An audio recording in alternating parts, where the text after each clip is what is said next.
Thank you.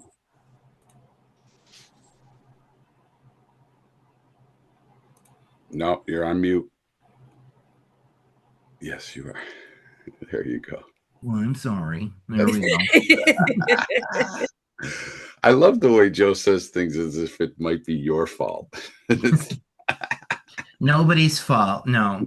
And No, thanks no, for everyone no. for showing up this early hour. A couple of us have talked about it, and we think it would be a nice idea to make a donation to the Lockport Library in Jackie's name in her memory. So, but we'll talk about it. It's nothing definite yet, but we'll keep you posted. So, good morning, everyone. And if there just like to know, are there any announcements to be made at all? Anyone has anything to announce?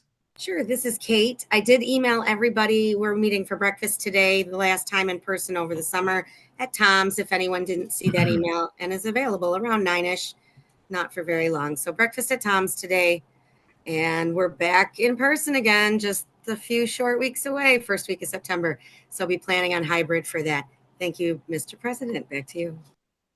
Look forward to it. So let us do the Pledge of Allegiance if we could. Pledge of Allegiance to the flag of the United States of America, to the republic for which it stands, one nation, under God, indivisible, with liberty and justice for all. And who would like to do the invocation? Anyone? The inspiration would be Sylvia. Oh, okay. It is I this morning. Mm-hmm. One important key to success is self-confidence. An important key to self-confidence is preparation. Have confidence that you can do the little things well. Then you could do the bigger things well too. That's my inspiration. Wonderful. Thank you very much. So without further ado, I'd like to turn it over to our Toastmaster. And who is our Toastmaster this morning again? That would be me. Good morning. Okay. Well, best Good of morning, luck to fellow you. Toastmasters. Thanks, Mhm. Joe. Appreciate it. I guess inspired by Margot talking about the farm, it kind of inspired me to talk about my other business. During the day, I work in the recycling business. I think a lot of you know that. I work for waste management, save the world at one piece of paper at a time, kind of. But at night, when I shed those clothes, I become a landlord. And it's hard to believe that it's been 25 years that I've officially been a landlord. I bought a house. I think I did a speech once that the first house I bought was just to give my mom somewhere to live because she was going from apartment to apartment. And then next thing you know, I bought another one for another family member, and then another one and another one. And then I started buying them just because I saw a good deal, and it turned into a business. And, you know, you see all these gurus on the internet that say that rental property, oh, it's so great, it's passive income. Well, it's anything but passive. It really is. When you think about rental income, you have to deal with bankers, lawyers, insurance agents, roofers, HVAC, plumbers, electricians, carpenters, pest control, lawn care, snow removal. The list is long. I just touching on what the list is. So there's constantly something that needs to be done with a rental property. It is truly a second business for us, and it's a family business. Everyone participates. Everyone picks up a paintbrush, sweeps this, cleans that. There's constantly something on the list that needs to be done or we think has to be done. And you're dealing with tenants, you're dealing with the tenants' issues. They become kind of part of your family in a sense where you know them well, and in these times, it's tough for people. I know that, and I try to be the best landlord that I can, because I know that, you talk about inflation, you talk about interest rates, and a lot of the people that rent from me would love to own their own house, but they can't because of the expense of trying to own their own house. But I give them, hopefully, a good place to live, and the more I give to them, the more I get back. It really is that way. So before I get into the roll holders, I would like to make a toast. I missed last week because I couldn't get on, and I know you guys were talking about Jackie, and I really feel like, you don't want to toast a landlord right now. So I want to toast Jackie personally. I didn't get a chance really to say too much. I miss her like crazy. She was like a mother to me. She helped me so in so many ways, really. And I can't even begin to say just how much I miss her already. And I think that what Joe is talking about to donate to the library, I think is a wonderful cause if we vote for that, and I'm sure we will. And the other thing is that, I think in some way we need to remember her almost at every meeting. She was that big of a part of us. So here's to Jackie, Kenny. I miss her. We all love her. Thank you.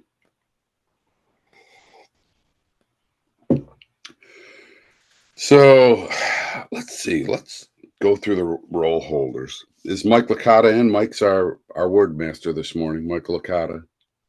Good morning, Mr. Toastmaster, fellow Toastmasters. I am not sure if we have any guests this morning. The word, I put it in the agenda yesterday, but the word is discord. It's a noun, and its meaning, its definition is a lack of concord or harmony between persons or things. I remind everyone to use it during every table topic speaker to use it and use it throughout today. Again, the word today is discord. I'm sure somebody will put that in the chat as a reminder. Thank you, Mr. Toastmaster. Back to you. Thank you, Michael. Hopefully there won't be much discord today in the meeting. We'll try and do what we can. Next would be Maggie Craig, our master this morning. Could you explain your job, Maggie? There you are. You're taking yourself off mute.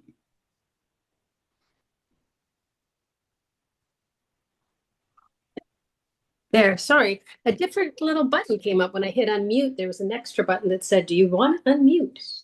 Good morning, fellow Toastmasters. I will be keeping track of the joiner words that are not necessary. So, that type of thing. And I will check back with you at the end of the meeting, let you know how it goes. Have a great meeting. Give us a count. Thank you very much, Maggie. Next is Mary Cabanero, our grammarian. Hi, Mary. Hi. There you are. I will be listening for words and the good and bad language, and I'll report at the end of the meeting. Thank you so much. Hopefully there won't be as much bad and a lot of good. I appreciate it. Our quote master this morning, Dr. Gerald Stevens. Doctor, do you have a quote for us? I do. I have a few. Thank you, Mr. Toastmaster. First quote. If at first you don't succeed, you're about average for a construction project. Says Sam the Sledgehammer Stevens. I'd rather throw my name in there personally, but I didn't actually quote it. Second one, in construction, the only project that goes exactly according to plan is lunch break. That's Sarah Square Rodriguez. I think these are fake names. In construction, we don't just work with concrete and steel. We work with hopes and dreams. Jackie the Jackhammer Jackson. That's my quotes. Fake authors, I'm sure. Thank you, Mr. Jackhammer Stevens. Appreciate it. Tracy, there's got to be a jest for landlords. I mean, I go ahead if you have one. Mike, there's plenty of them. I figured there were plenty. So I just have to start off with last winter, I was out and I ran into my landlord and he said, I need to talk to you. Your heating bills are sky high. I was like, no problem. Come over. My door's always open. But seriously, last year there was a group of American tourists who were being guided through an ancient castle in Europe. And the guide says, this place, it's 600 years old. Not a stone in it has been touched, nothing altered, nothing has been replaced in all those years. And it took an American tourist to say, wow, they must have the same landlord as me. Mr. Toastmaster. Those are great. Those are great. The more torture, the better. All right. Our timer this morning, Kate. How are you? Can you explain your job this morning, Kate? Good morning. I would be happy to. Thank you very much, Mike. I will be timing our prepared speeches and our off-the-cuff speeches for table topics and the evaluations. I have the backgrounds, green, yellow, red. We'll get, do we have any guests on? Let's see. Any guests? I don't think so at this moment. So. Reminder that typically Toastmasters International table topics is 1 to 2 minutes. We request you go a little farther to get started, 1.5 to 2 minutes. So that is a good reminder. 1.5 to 2 minutes is what we're shooting for. Oh, I'm in reverse, I noticed. Well, I'll fix that. Anyway, back to you, Mr. Toastmaster of the day. Thank you, Kate. Let's go to our quizmaster for the morning, Beth Banks. Good morning, Beth. Can you explain your duties? And there she is. Oh, you're on mute. Trying to. Sorry about that. My job for the day is people want me to be quizmaster for some reason. It always comes up on the schedule. Must be the old teacher thing, right? So I will be writing down questions throughout the meeting to see if you're really paying attention and making sure there is no discord. And I will quiz you at the end. Thank you very much, Mr. Toastmaster. Thank you very much, Beth. I appreciate that. And I would be remiss if I passed up my general evaluator, Sylvia Baptiste. Sylvia, can you explain your duties today? Good morning again. As general evaluator, I am going to evaluate our Toastmaster this morning and our only one evaluator, and he's going to have a job and a half with a 20-minute speech, and I will report at the end. Thank you very much, Sylvia. Yeah, this is a little different. I'm not sure I've been Toastmaster where there's only one speech. I think. Can I raise my hand, Mr. Mike? Yeah, go ahead. Go ahead. So I forgot also about that, and I'd like to get from Jill when she would like her green, yellow, and reds, because we do have a 20-minute. This is pretty awesome. A 20-minute level typically is a level 5 speech, right? So, and some clubs only meet for an hour. So some clubs only have 1 speech or 2 speeches each meeting. So we're pretty awesome. Again, always awesome. Advanced that we do 3. But I'm so grateful for Jill reaching out to me as Vice President of Education months ago to plan this. So thank you, everyone who was a piece of figuring this out. And thank you, Les, because I flubbed a couple things in this, and I appreciate Les jumping in. Jill, are you there and can tell me when you want your timers, or drop it in the chat or tell us? There you are. It's scheduled as 18 to 22. Yeah. So let's go with 18 for green, 20 for yellow, and red at 22. Perfect. Thank you.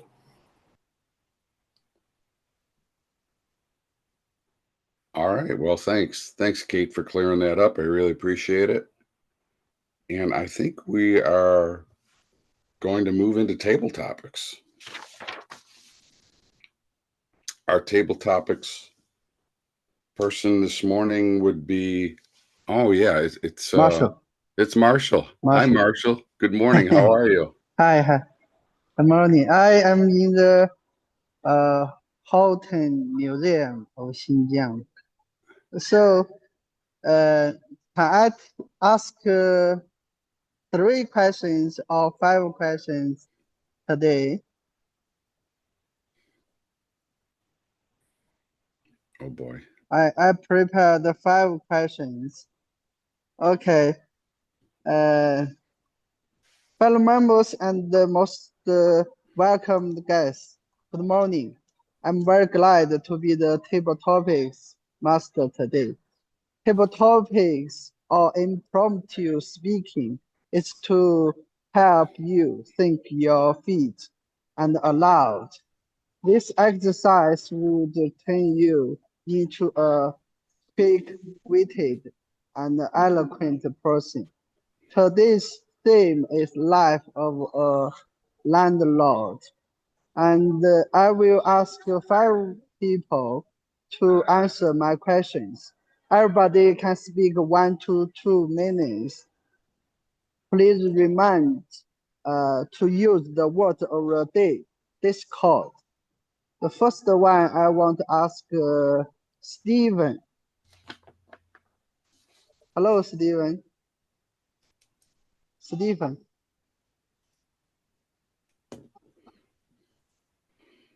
Yes. Uh-oh. Hi, There's Steve. hi, Stephen. If you suddenly got a house and became landlord, what would be your house rules for tenants? Interesting you should rules. house rules. Interesting you should bring that up. I found myself in that position once because I do own a house right next door to my house. I allowed a friend to stay there because she had no other place to go. And I think it was the biggest mistake I ever made. So my house rules first and foremost would be no tenants. It was a headache from the word go, and it very much proved the old adage that no good deed goes unpunished. I'm not going to go into a lot of detail about everything that went wrong with this arrangement. That's when I found out how wonderful our legal system is, because we were in a constant state of discord, and that's no exaggeration. So I went to find out. I mean, I was just letting her live here. Can't I just throw her out? No, you can't. There's a whole legal procedure you got through, and it takes time to go through this. I can't throw her out. It's my property. Well, that doesn't matter. What do you mean it doesn't matter? I own it. Well, you can't do it. So after getting no way there, I found my own way to convince her to move out by shutting off her access to things. I suppose it wasn't legal, but it did work. She finally took the hint and moved out. So I've been down that road, never going down that road again. More power to you, Mike, for putting up with that. And I kind of knew people who were landlords and problems they went through. So I already had a negative opinion about it before I entered into the whole arrangement. Now I have an even worse opinion of all of this. So my one rule would be no tenants. Thank you.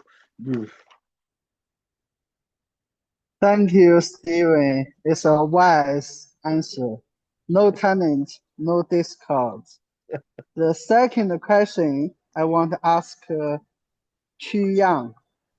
Oh, hello, Chu Yang. is she there? Are you available?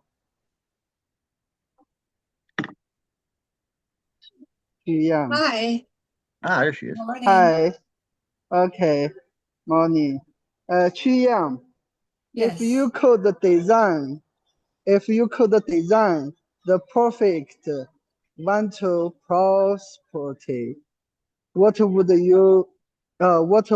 it like, and what special feature would it have?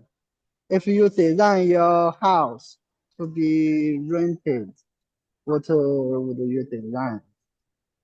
If for rented,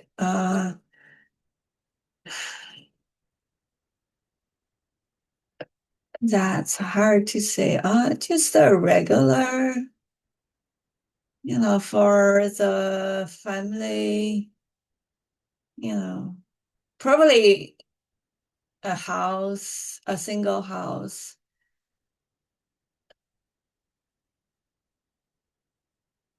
Like, good question. Just a regular single house for family to live.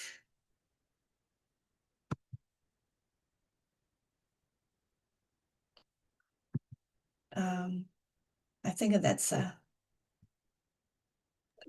Okay, do you want to change a question, another question? You can, Yang, talk about anything you want. And keep going till I go green. Till I go green. Okay. Okay. I thought so I thought about be a landlord before, and but my friends told me right now it's hard to do the business. So because the law changed, so I kind of gave up this idea. So I don't have any experience to be a landlord. But maybe in the future, I don't know. But I do have a thought we buy a business building, so we can use that for our organization. So we can have office, we can, have place to perform like small events. Thank you. Okay, thank you, Yang. The thank next you. question I want to ask Mark Campus. Are you available? Hello? Yes, I'm sorry. Yes, Mark I'm here. Campus. I'm here. Sorry. Okay, okay. If dozens of hippies were having a party in your house and it was very noisy, how would you deal with it? Hippies party. Well, thank you, Mr. Table Topics Master, fellow Toastmasters. Good morning. I would not have a party of dozens of hippies making that much noise because, like Steve Smith said, I would never have any renters. I'm sorry. I don't have the stomach to be a landlord. More power to you, Mike. I'm sure you can make a lot of money doing that sort of thing. For me, I am not handy enough to do the upkeep and make it worth my while. I wouldn't make any money because I'd be paying people to come in to fix everything that went wrong. And I don't have the stomach to deal with the potential bad apples like those potential hippies that might be partying all night and keeping me up and dealing with all of that discord.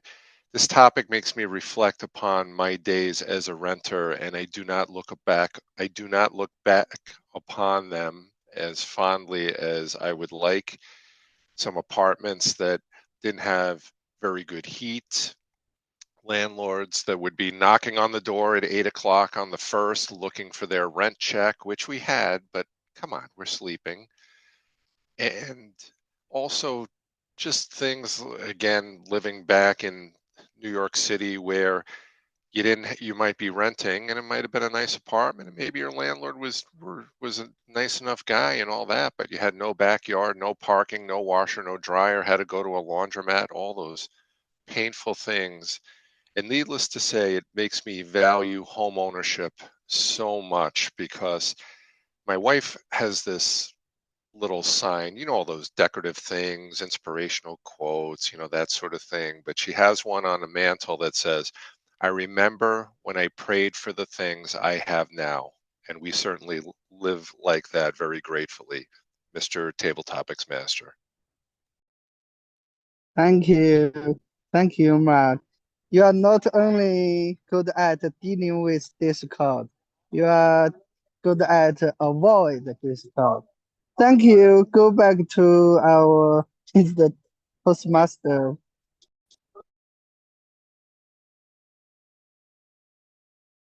There you go. Marshall, that was excellent. I don't know why I had concerns because, like everybody said, you do about 5 clubs a week, and I thought you nailed it, and that was wonderful. We need a timers report.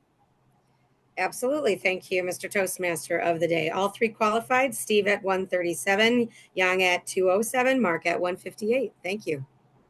Thank you. And we also need a word report. Good morning again, Mr. Toastmaster. For table topics, I heard Steve use the word. I had Mark using the word, but I did not hear Shay Young use the word. I was trying to listen closely, but I'm not sure if she said it or not. I don't think she did. So that's my report. Okay, then we have 2 contestants that we can vote for, either Steve or Mark, that qualify. Thank you, Mr. Zoom Master. I see that you can put your votes in right now.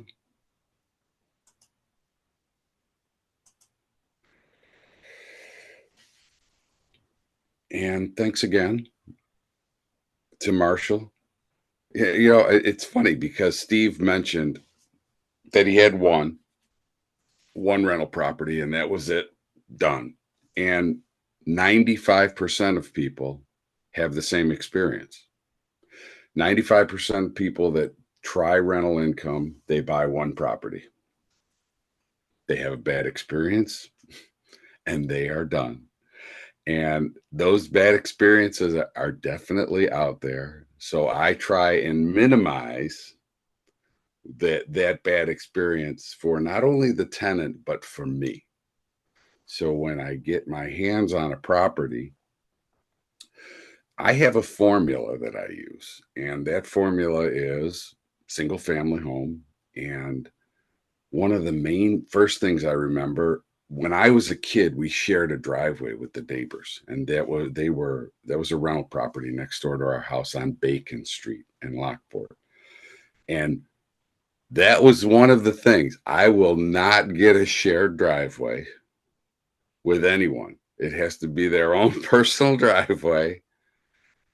Doesn't really need to have a garage, but you have to have your own driveway because that keeps the bickering down. My father would he tarred his side of the driveway, but it was stone on the other side. And that was the constant fight.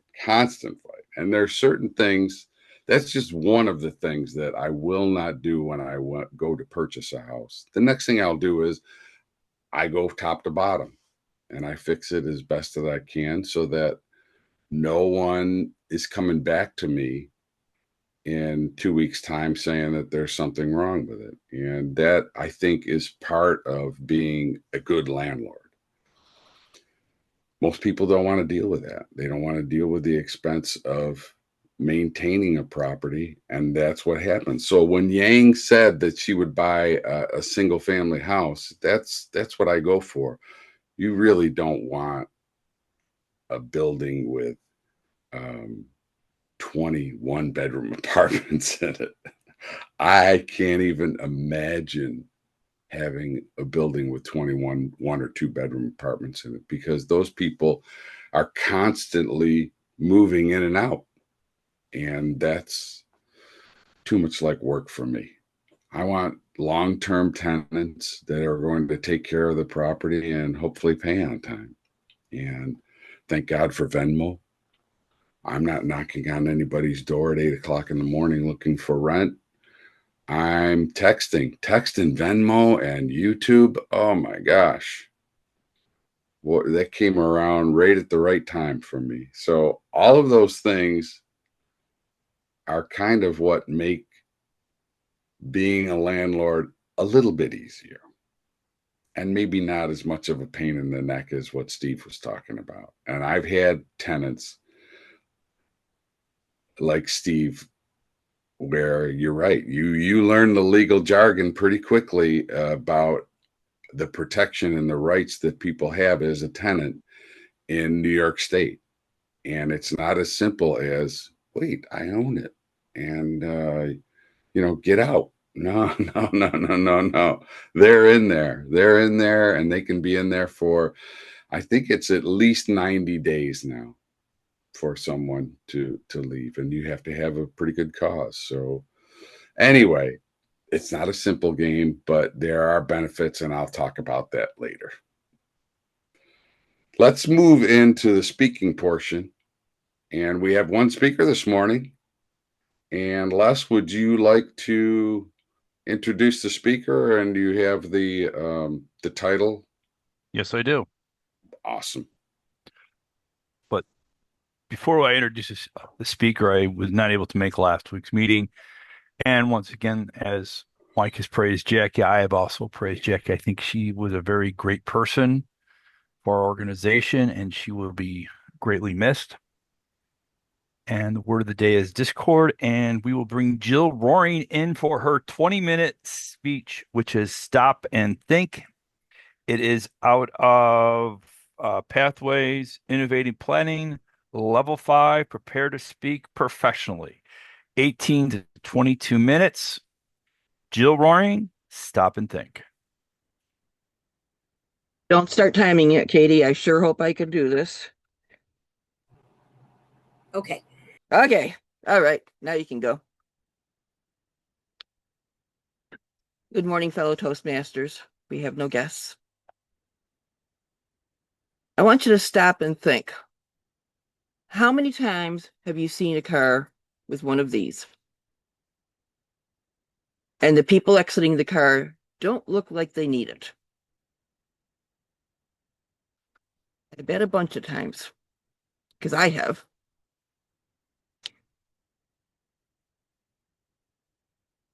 There are many inconsiderate, abusive people in this world who use these tags that might be a relative or a friend's, and they use it just to get a good parking spot. But they don't realize they have no concern for the problems that they cause for the people who legitimately need that parking spot, or the damage that they cause if they're caught and the person whose tag that is, the tag gets confiscated if it's being used improperly. But what happens if that person that you're mentally accusing could be suffering from a closet or silent illness? And how do I know about this?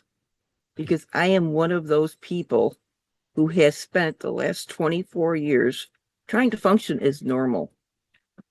And I have been accused of taking one of those parking spaces. So what is a closet or silent illness? It is one that the patient keeps hidden. That sounds pretty simple. And the true definition of closet illness, they may even be ashamed of their infirmities. The outside world doesn't know what health issues that you as a person are dealing with. The person hides their pain and difficulties and tries to function as normally as possible, which is pretty much what I do. This is my story. My own symptoms have developed slowly, but even back in high school, I had classic symptoms of something called Raynaud's syndrome. On a regular basis in class, I had what appeared to be frozen figures. They had the look and feel of having frostbite. So I would be putting my fingers in my arms and that sort of thing to try and keep them warm.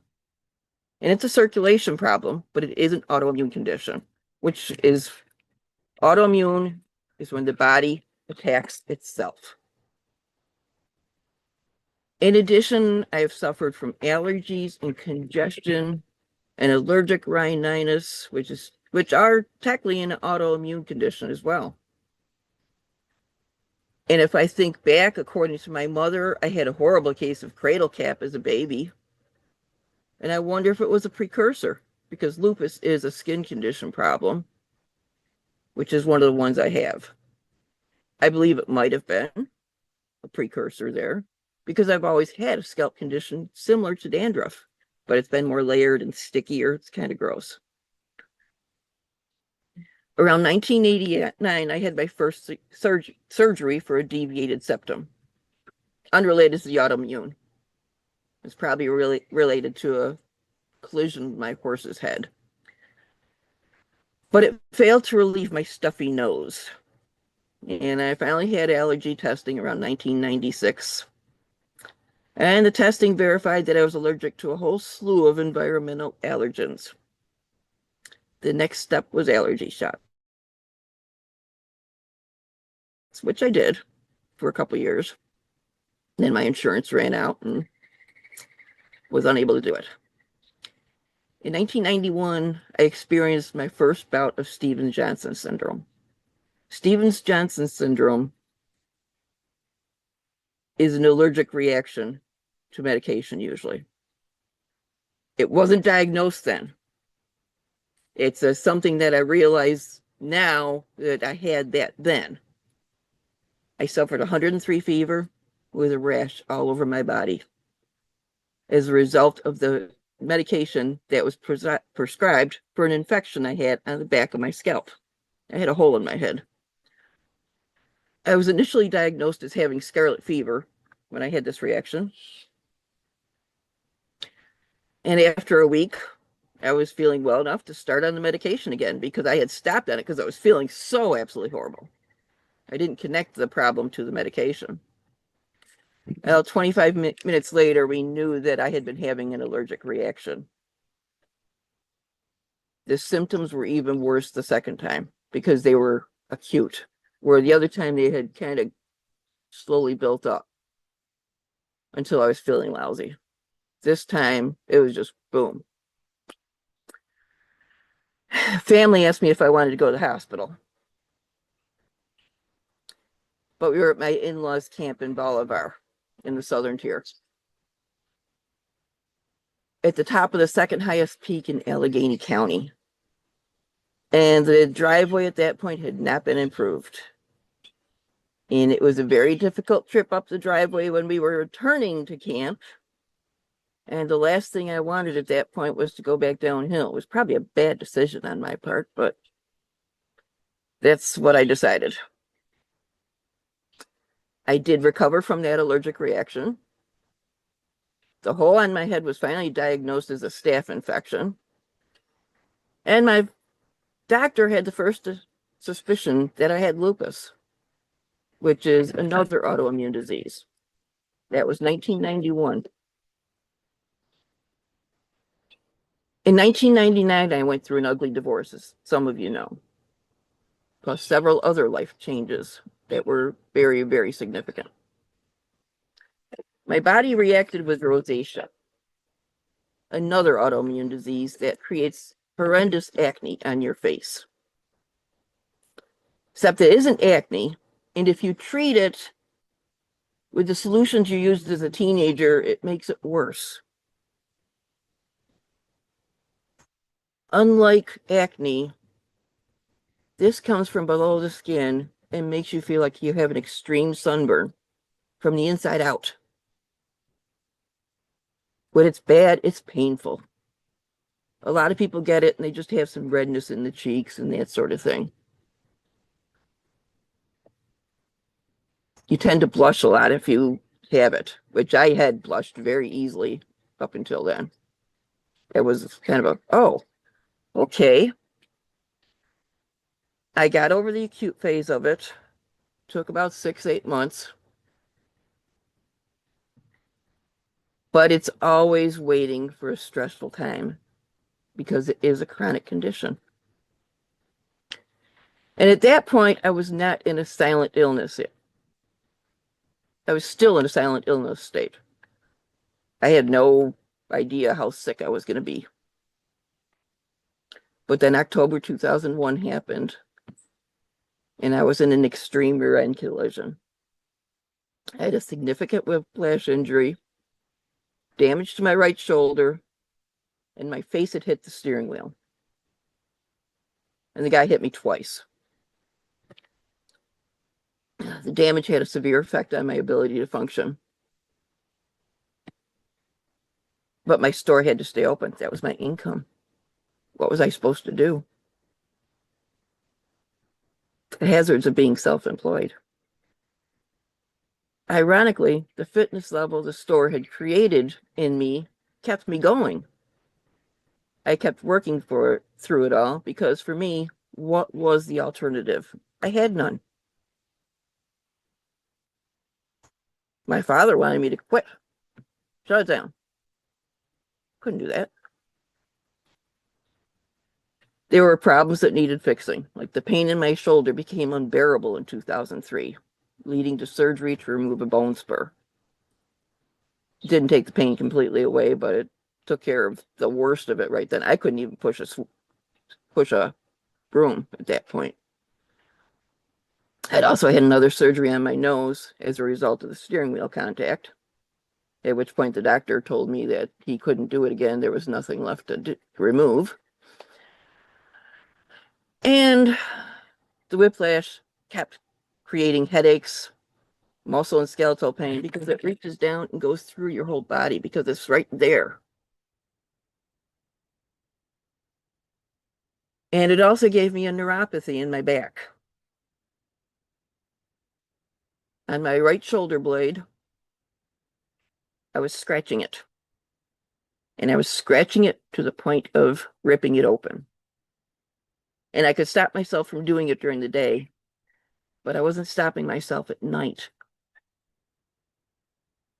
And so my one doctor prescribed medicine to me that actually was starting to work. I had taken it about 10 days, 10, 11 days, and I could feel the itchiness was going away. And that's when I had another round of Stevens-Johnson syndrome. This time it was diagnosed.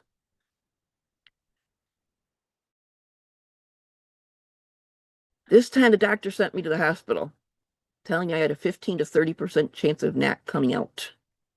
I spent 8 days of treatment, with every nurse who started a new shift having to check on my chart after they saw me. I looked that bad. I was walking around the hospital because I was on steroids, walking around with my IV cart all night long because I couldn't sleep.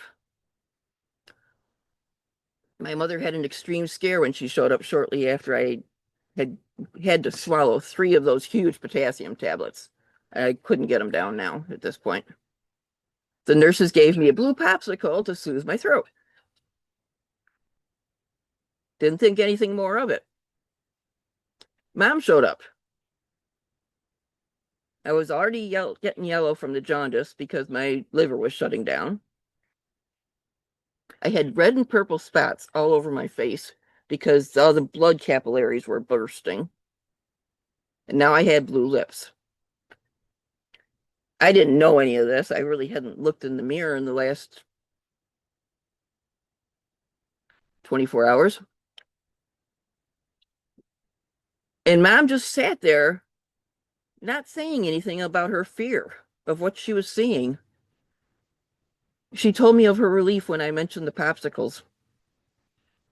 And she was just like, oh, thank God. The blue lips really had her scared. Unfortunately, the Stevens-Johnson syndrome left some permanent damage. I have to take B12 shots every 2 weeks because my body cannot manufacture it like everybody else's can. You know, you can take a pill and it's there. I can't take a pill and it be there. My stomach won't absorb it. I choke easily because there's been some undetermined damage to my throat to this day. In fact, I have to go for a barium swallow test soon about that. And I now suffer from a neuropathy in my feet and legs, leading to some extreme instability and balance problems, which is part of the reason I have the handicap permit and why it isn't obvious, because if I grab a shopping cart, I'm fine. In 2004, I was told my neck should be fused, but the recovery was something I could not accept. The injuries from the car accident continued to compromise my life.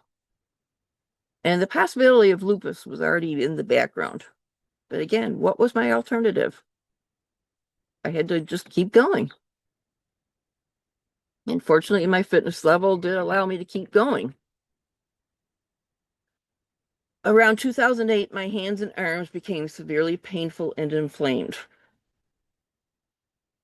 I could hardly hold on to anything. A chiropractor actually stopped in the store. He looked at me and said, "You need to see a regular doctor," who immediately suspected the lupus. It actually finally flared up. He ordered blood tests and are on a prednisone, with the plan that if the prednisone shut it down, it was a verification of the diagnosis. It did, but the blood work didn't. And because of that, finding a rheumatologist took about 9 months. They didn't want to touch me as a patient because I didn't have the blood work to back up what my doctor was telling me. Because of that, I did finally find a rheumatologist. I actually went through my doctor's office and they made a call and got me in just like that. And the one they got me into was one who believed that these autoimmune diseases can happen without the blood work originally. Sometimes it takes years for the blood work to actually go from the symptoms to the blood showing it. But my silent illness had created almost a year's delay in the treatment. Interestingly enough, and even my rheumatologist doesn't believe this right now, but the first medication I was prescribed for the lupus seemed to clear up my scalp condition. I could actually go more than 36 hours without washing my hair. And it calmed my allergies down some, although I still take 3 medications on a daily basis for allergies. But I was finally able to stop taking Sudafed on a regular basis. And that was good because it was getting harder to get to at that point.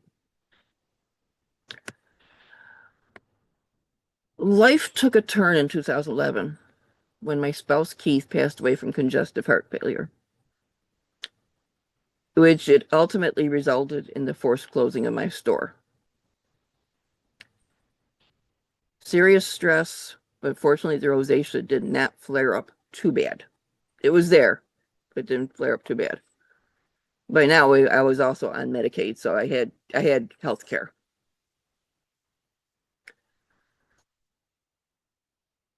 And eventually, a year or two after that, they ran the blood work again. They drew 14 tubes of blood that day. I'll always remember that one.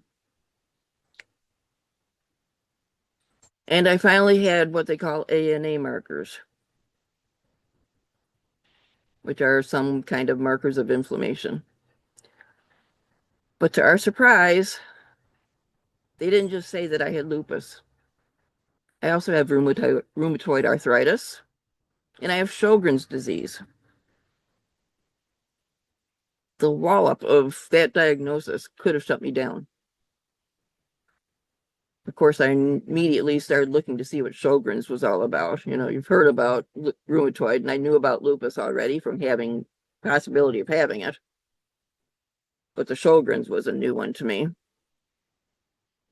But I had to keep going again, because what's the alternative? Since then, Steve and I have been in 2 more rear-end accidents.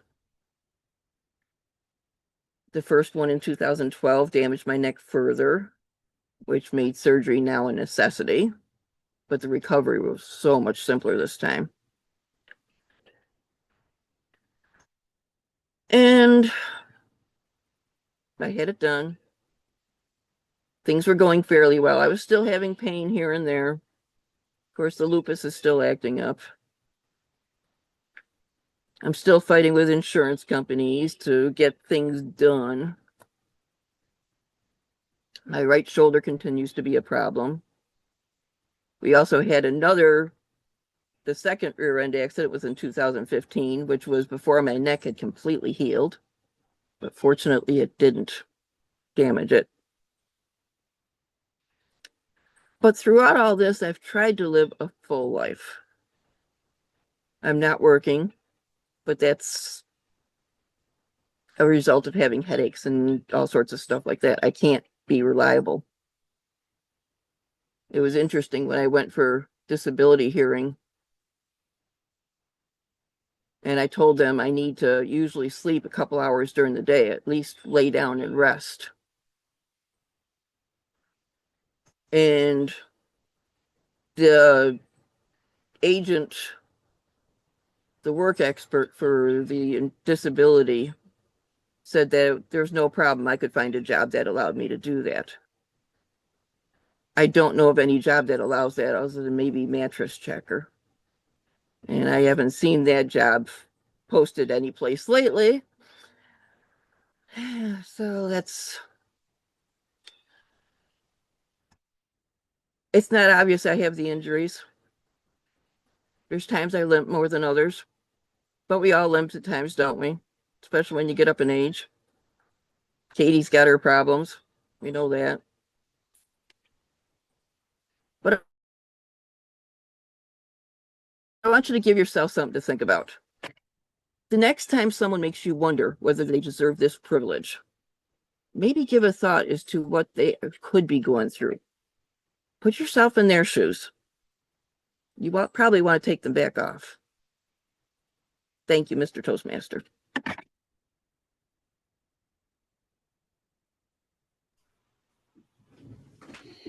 Thank you. Thank you, Jill. Well, we don't need a timers report. Yeah, we do. Come We on. do? Okay. All right, well, go ahead, Kate. I worked really hard on that. Thought I saw yellow. I mean, she qualifies, I do red. obviously. So we don't need a timers report that there's no disqualification. Great work in targeting right for the middle, Jill, at 20 minutes and 28 seconds. Thank you, Mike. Perfect. And let's see. I guess, I'll just talk a little bit more about being a landlord, and there are benefits.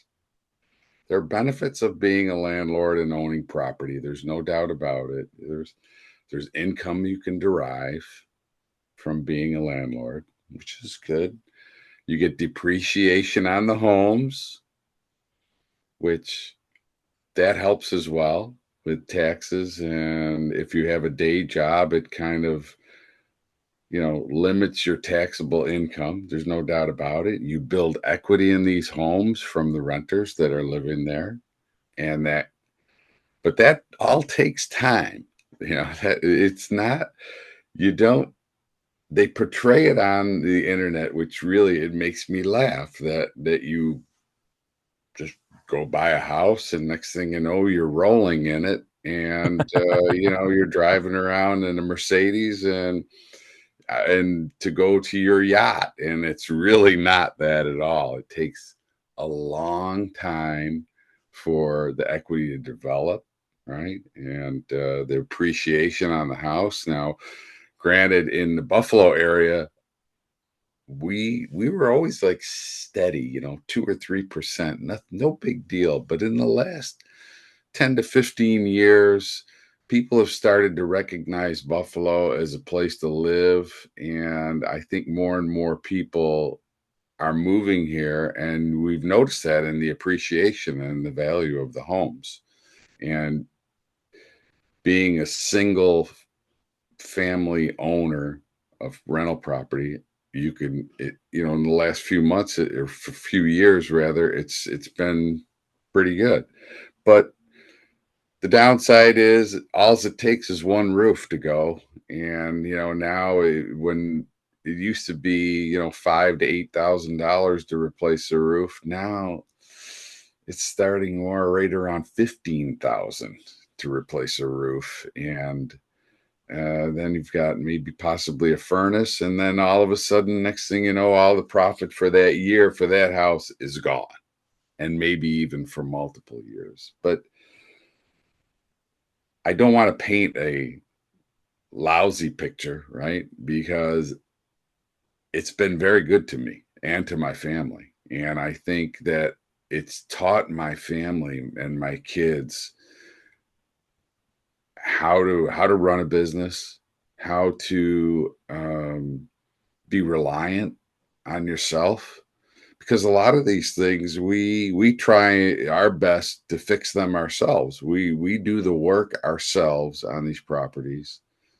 I don't have a property manager. I guess I could pay somebody 5% of my rent and kind of walk away from it, but I'm a hands-on type of person, and I've taught my family on how to do that. And if we can't fix it, then we go to a professional. And that's part of learning how to manage a business, is when to pull the trigger to say, you know what, this one's over my head, this plumbing job. We've got to call somebody who really knows what they're doing. So it's been an interesting adventure for me and my family. But again, it's brought us, I think, closer together because we all work on it, and it's become our family business. And we're still expanding it. And right now we're opening up a place. It's called the Hive, and it's my first commercial property on Davison Road in Lockport. And what we're doing is the Hive will be it's a day spa, kind of massage and facials, things of that nature. And it's my first kick at the cat of having a commercial property. So we're pretty excited about it. It's a little, later in life for me to be trying something this adventurous, but I'm excited about it. My family's excited about it. And I think it's just kind of the next step for us in our adventure of real estate. So let's move on to the evaluation portion. Les, do you want I'm to ready. I'm go ready. ahead? All right.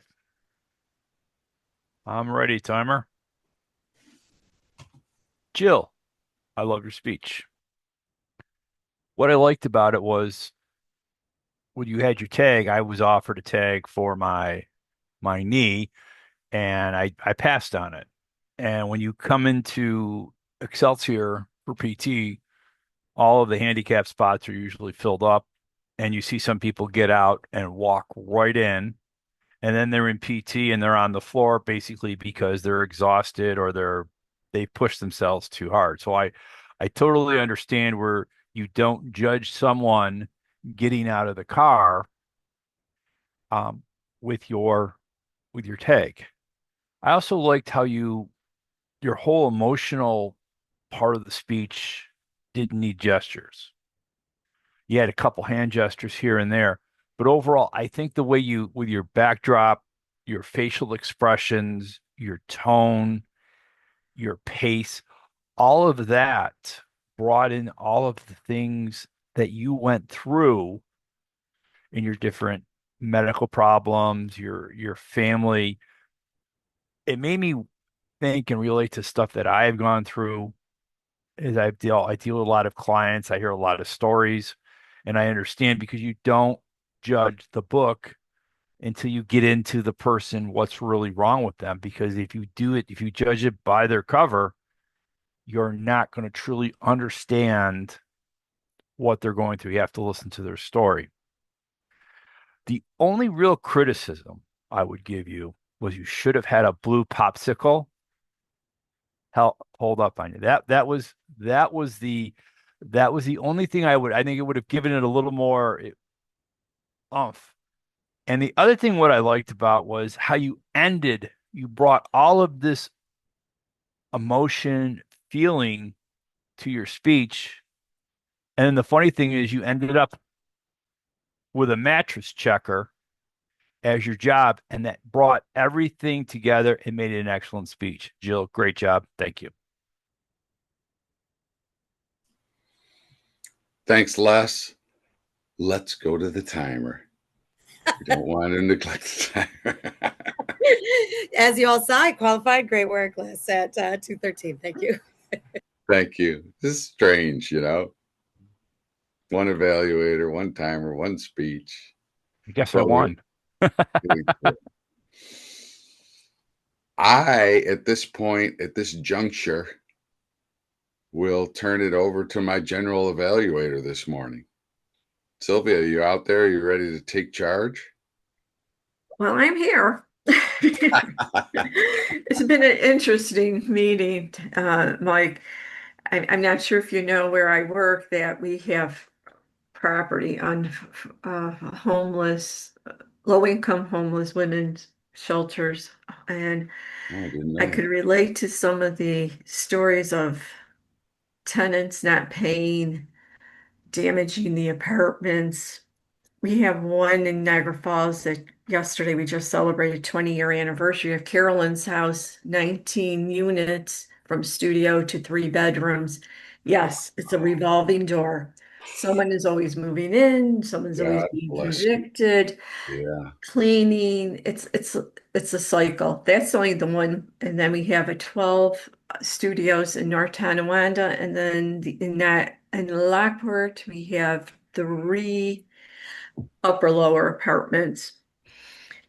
So I know. And if I could find a great maintenance person for this, then there's the whole job. You need a great maintenance person full time with all these apartments leaving, people leaving. So I related to your topic. I thought it was a good role. You started the meeting on time. You filled the roles. You had a few questions and you did them beforehand. And talking about being a landlord, your second job started by taking care of family members. It's funny how that just always is the key to everything, family. You told us about the disadvantages. You told us about the advantages and stressed that the benefits take time to show. And that is true. As the meeting, it ran very smoothly. I love our Just Tracy. I mean, you're very theatrical, and I loved it because it put a smile on my face at 7 a.m. And then I'm going to go to Jill, our speech. What a heartfelt speech, Jill. The silent treatment. And I think we're all guilty when we see people with the disability tags in a car, and then you do see them walk out of the store and you say, what's wrong with this person? It's like mental illness. If you don't see all the things that are happening to you, that's behind the scenes. I mean, there's mental illness, there's physical inner illnesses in your body, and people are quick to judge. Less your evaluation, you started out, you did the sandwich approach, you started out with the positive. It's tough to do a 20-minute evaluation on a 20-minute speech or longer, and you only have what, 2 to 3 minutes to do it. So you wanted to hit the main points, and you did. You did give us suggestion, the blue popsicle. I think I would have suggested, and it's kind of personal, more or less. Jill, did you have any pictures of yourself? I would have loved to see, like, oh my gosh, you poor thing. But you've described it that I can visualize it in my head. And then, of course, you had the great ending energy at the end. So that's my evaluation of the evaluator. Would you like me to call on rolls or would you like to do that, Mike? Sylvia, you have the floor. Go ahead. Thanks. I appreciate it. Okay, well then I am going to start with Maggie, the master. And I know you're going to name me in there a few times, Maggie, but please give us your report. Good morning. And no, Sylvia, I am not. You did a very good job. I do want Maggie, the worst offender. She will learn. She's trying. She's recognizing when it comes out of her mouth. But I want to say that we had quite a few ums. Our more than 5-time offenders would be Marshall and Yang and Mike Florio. Mike, you are like me. And you have this other habit of saying, which is a Canadian A. So we'll leave it at that. And the other person that does joiner and, so the perpetual run-on sentence that causes discord, I just had to use the word, in your speech, is less you say and, you join your thoughts together with and. But other than that, I have to say I'm always impressed with this club. I have joined another club, as you all know, and it just made me believe and know that AM Lockport is the best. I love it. Love to see you all. Wish I could join you for breakfast back in Toronto. See you next time. Over to you. Are we going back to Mike or to Sylvia? It will be me. Thank you, Maggie. Thank you. Mary is our grammarian this morning. How did we do? Did we have the pretty ugly and the indifference? So I found 2 words that were really good: powerful and gratefully. And this is such a challenging role, and next time I'll do better listening. It is a challenging role. Beth, what could you quiz us on this morning before I go to the word master?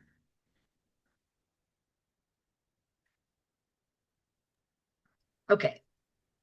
I think I'm unmuted now. Oh, I have lots of good questions.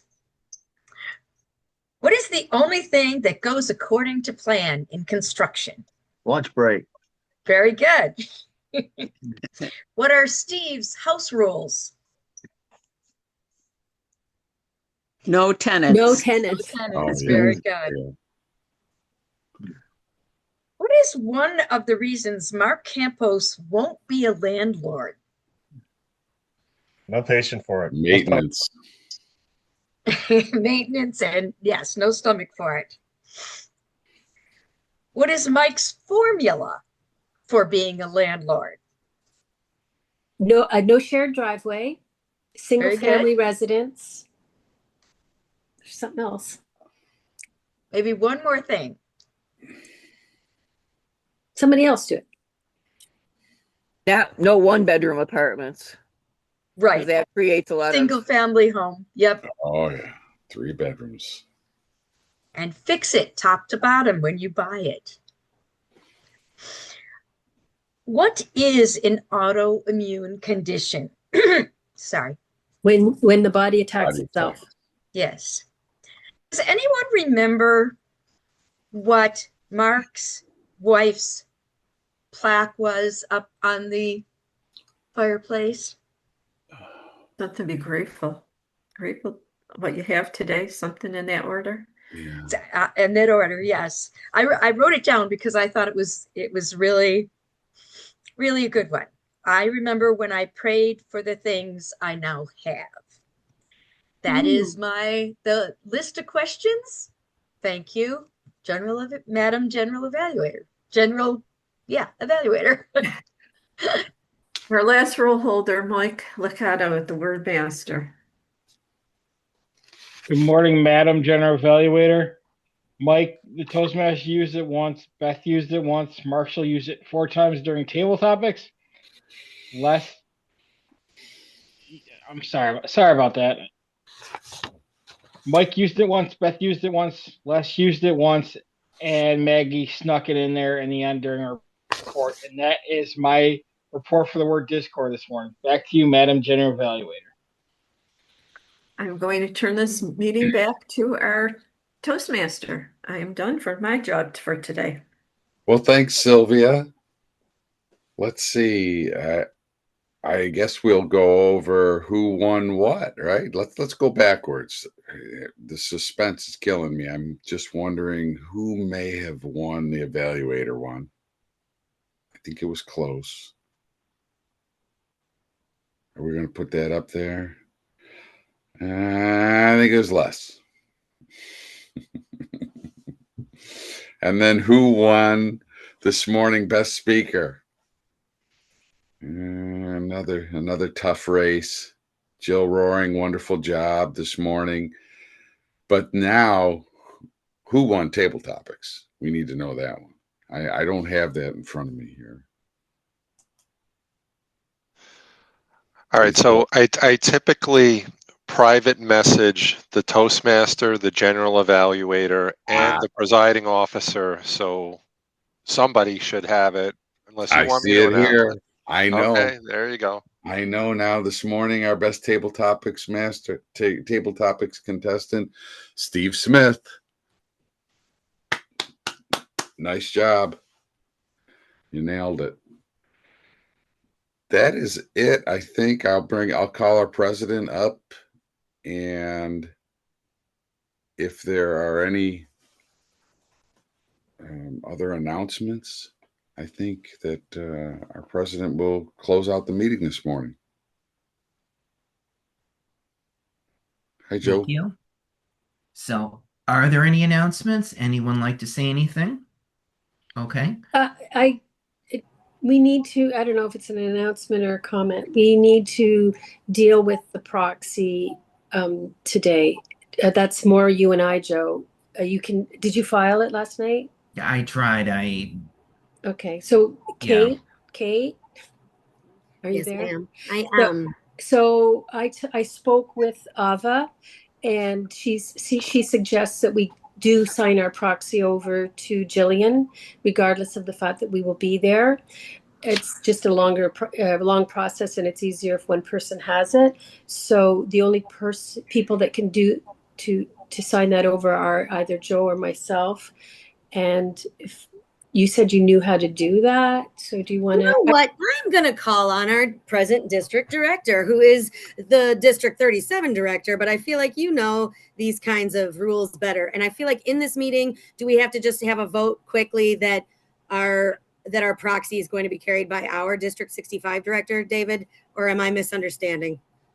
Your District 65 director can do it, but since you all are there, it is just part of the fun activity of being able to participate and vote. And it's Friday night at 4 o'clock. They changed it, the business meeting. So if you all are going to be there, I would just take your votes and vote on behalf of your club, but you should also be caucusing with the district. So they should call, like, for instance, we're all going to meet Thursday night from District 37. We have a lot of people going, and we're going to discuss all the international directors that we interviewed and the pros and cons, and then just get feedback from the district. So hopefully you all can participate with your district and then come to a conclusion of who you should vote for.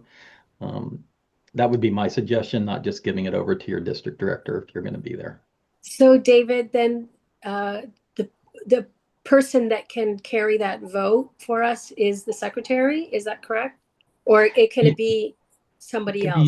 You or Kate, since you both are going to be there, you can assign it to whoever you want to. But you should just take it, and then you and Kate, because it'll be easier. And we can meet with Jillian and Avis and talk with them once we're there in person. Okay, so we're not going to worry about the proxy. We're just going to do it because we're going to be there. I like that. I'm good. I just was going with, going with God, going with what I was told. Thanks, everybody. We are going to Philadelphia for anyone who's wondering what that is. I think you're all aware of this, but next week is the International Convention. And so working out some of those details I think we're leaving Tuesday and we're back Saturday or Sunday, but we'll figure that out. So anyway, it's all next week, and see you there, David. David, we're going to meet you. I'm going to meet you in person. How exciting. I'll also be at AM Lockport on September 11th as Toastmaster of the Day in person. So I'm looking forward to that. Because I'm going to go to the Celtic Festival that weekend. That's why I'm coming in. Right on. See you a lot. I think that's all we have this morning. I did find out, David, that there will be another David Jones, one of our volunteers at the festival. I was going through some stuff and saw the name, and I'm like, wait a minute. So we'll have two David Joneses there. Thanks.